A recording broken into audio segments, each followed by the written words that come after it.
a video like this once before, but I have with me a stack of books that I purchased recently. I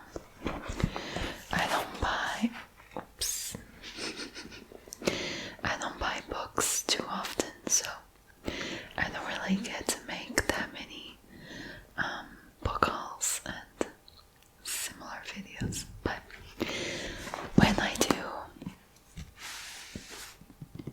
I like to talk about them and show them off to you. So just sit back, relax, and listen to me talk and ramble about some books. Maybe you're an active reader, maybe you're not, maybe you're here for some investigation, for some recommendations, trying to find out new things that you might like. To give you a profile of what I like to read, I would say the genre that I read the most is romance. Okay, I'm just gonna get that out there. There are some romance books in this pile. I read a lot of romance because it brings me joy. So that is the genre that I read the most. After romance, I mainly read fantasy and like general fiction books. They're more like not necessarily philosophical, but like more whimsical, more, I don't know what genre they fall into. But I do have some examples in here that maybe you will be able to understand what I'm talking about. So, I guess I'm gonna start with a book that you already saw the cover. I was trying to keep it a secret, but I failed. This is Icebreaker by Anna Grace. This is very obviously a romance. Actually, let me scoot closer to the mic. Hello, the mic is right here. This is very obviously a romance between a figure skater and a hockey player.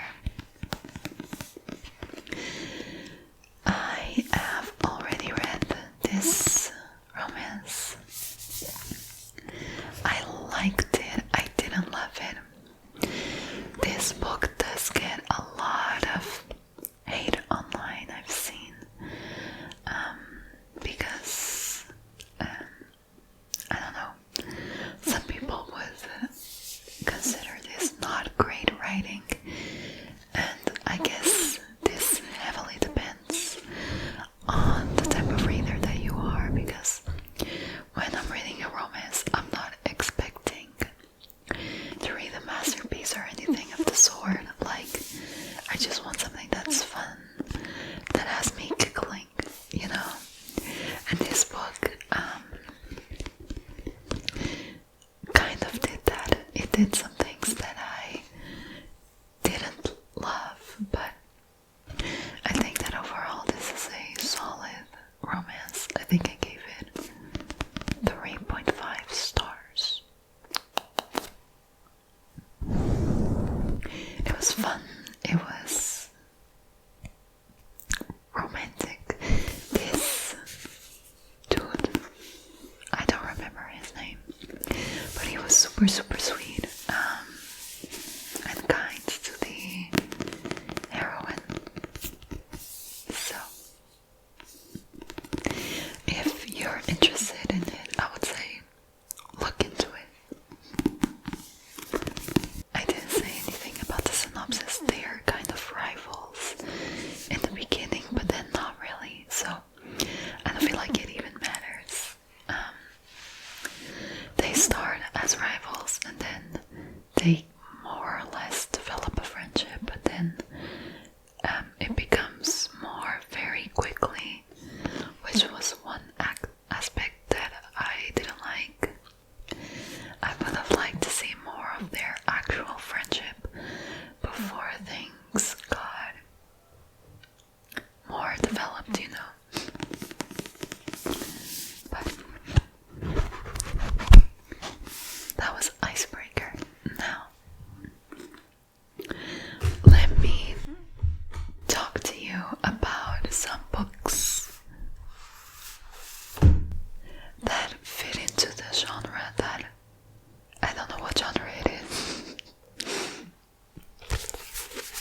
has a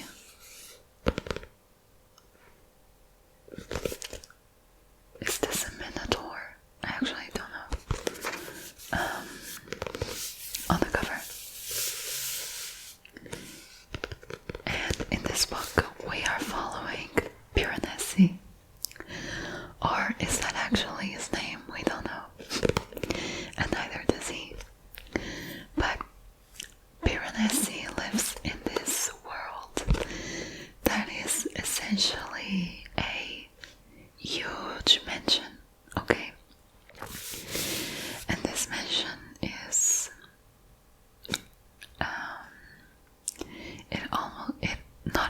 it has its own ecosystem. Like on the top floors of the mansion it rains, there are thunderstorms. On the most bottom floors of the mansion there are lakes and fish. And for all of his life Piranesi has lived in this mansion, and he knows it just like you know your city and the place you grew up.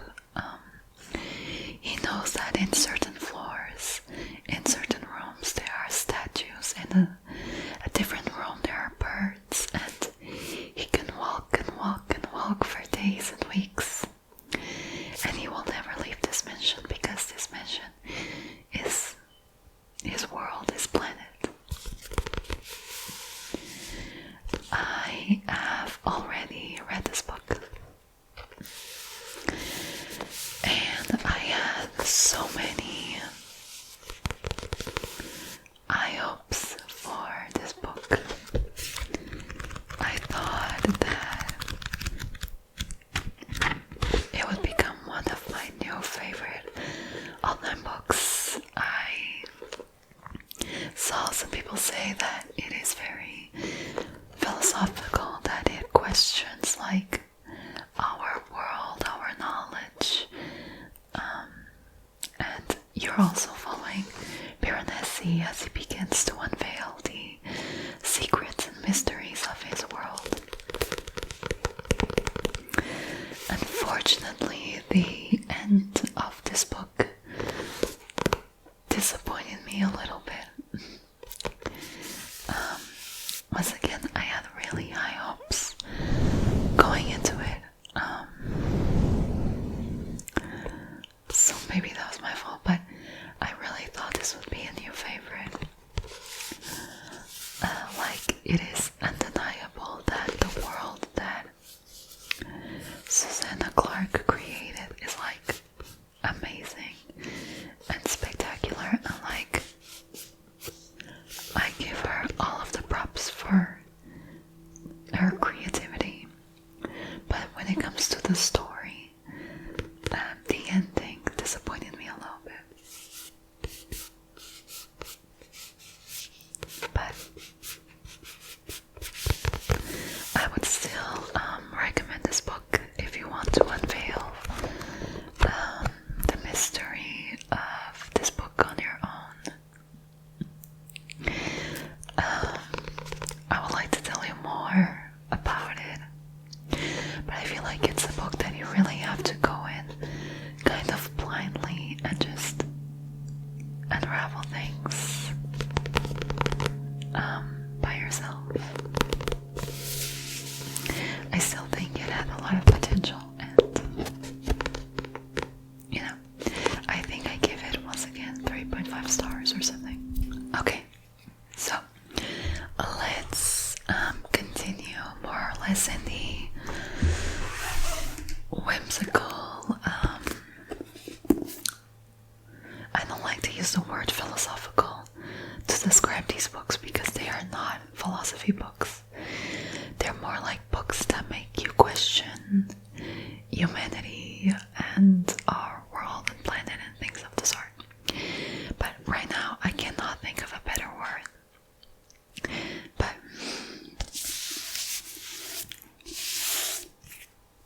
it's a little dusty. This is the Midnight Library by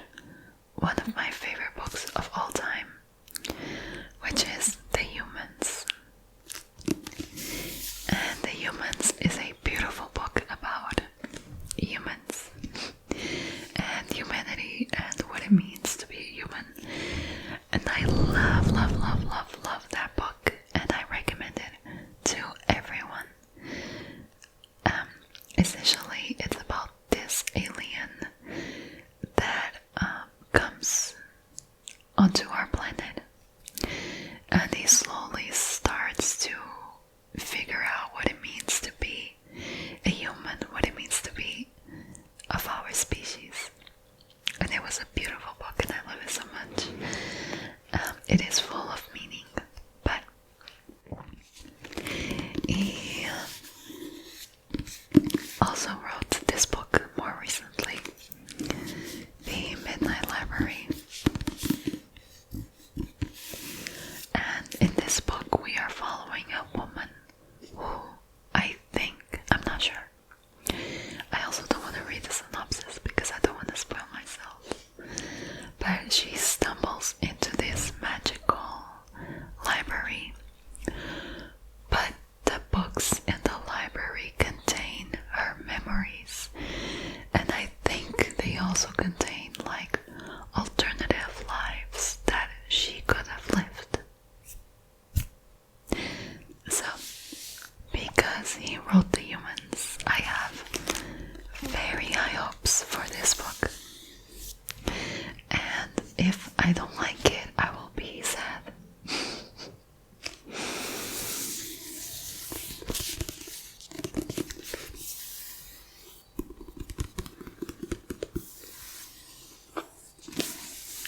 I still haven't seen what it looks like. It's blue. It doesn't say anything on the spine, that's so weird. But anyways, let's move on to a different book. I'm sorry if you can hear birds chirping. I'm filming in the morning. I never, ever film in the morning. I always film during the evening. But I couldn't film during the evening this week, so I had to change it a little bit. And now you can hear birds chirping, which I love the sound of birds chirping, but I'm sorry if it bothers you. Okay, but let's move on to the last two books. Both of them are romances, so just so you're aware. One of them is Bride. B-R-I-D-E.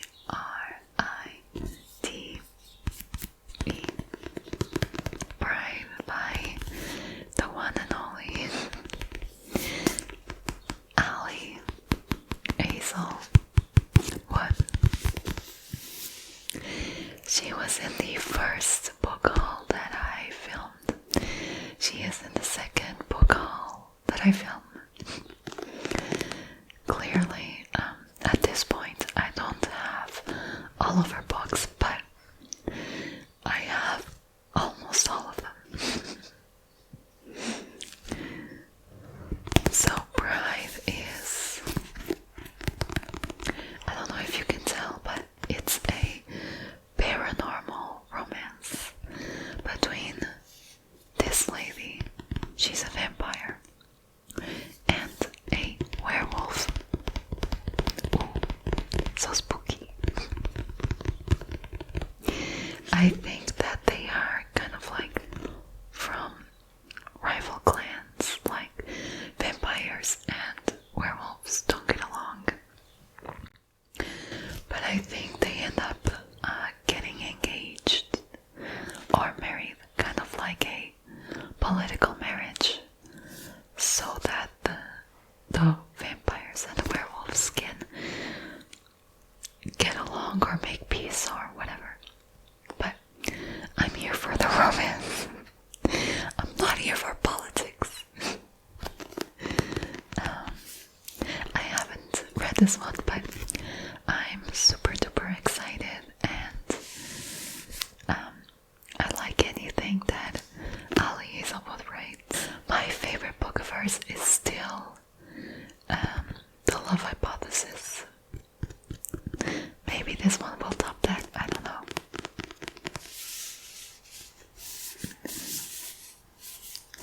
This book is a little bit worn down.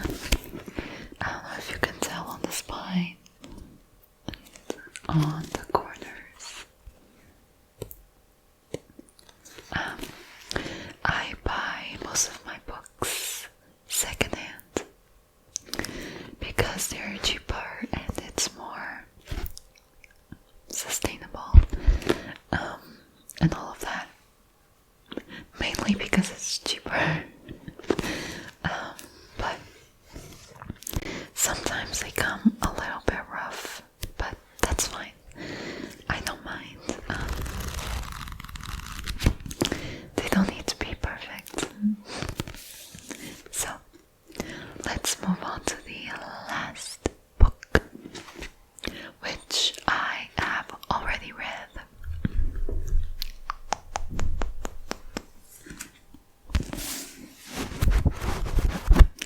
And it is Hook, Line, and Sinker by... Where's her name? Fuck. Right here, Tessa Bailey. This is the, companion novel to It Happened One Summer, which I included in my first and previous book haul. In this book, we are following Piper's sister. I think her name is Hannah. Her name is Hannah. Yep, I just checked. Now, I loved It Happened One Summer. It was such a fun romance and it was so sweet.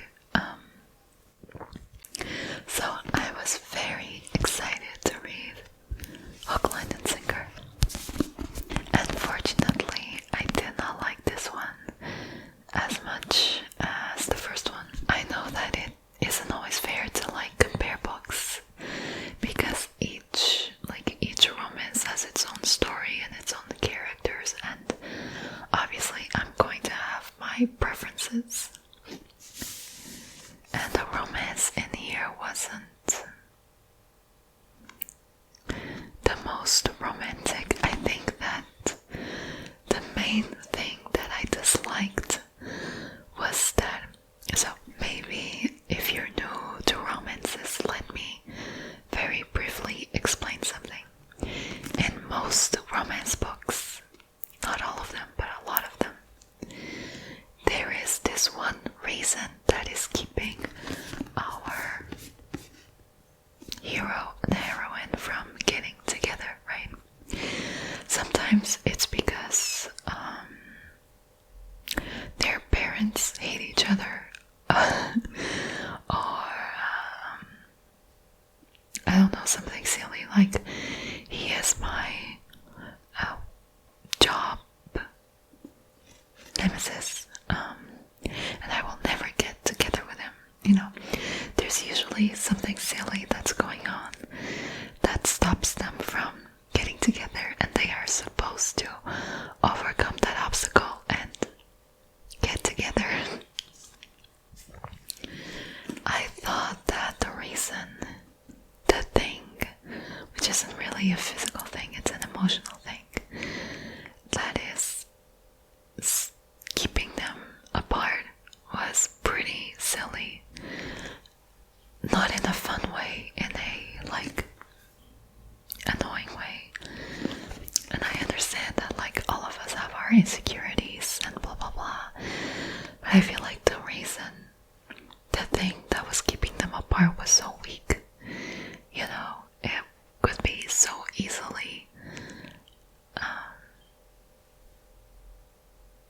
oh my god, what's the proper tense? Overcome? No, whatever.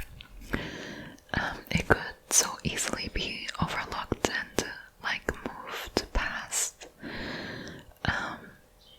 But for the sake of the book, the reason needs to be around for the majority of the book because they only get together in the end. But I thought it was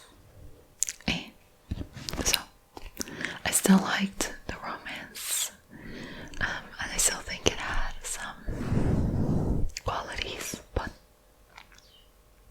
the first one was great, and I will always recommend It Happened One Summer.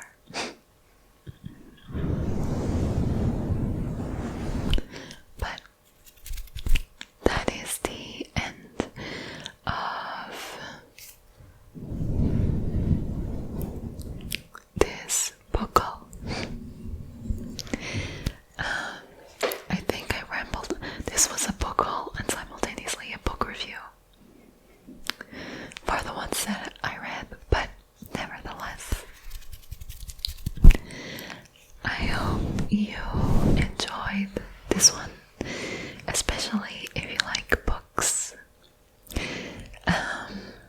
If you don't like books, please leave a comment about any book that you would like, any recommendation, any suggestion. I love to talk about books, so feel free to leave a comment, even if it's just a book emoji. Is there a book emoji? There has to be. But thank you so much for tuning in today. I know this isn't like a video that everyone is going to be interested in, but I see it in the way that if it's something that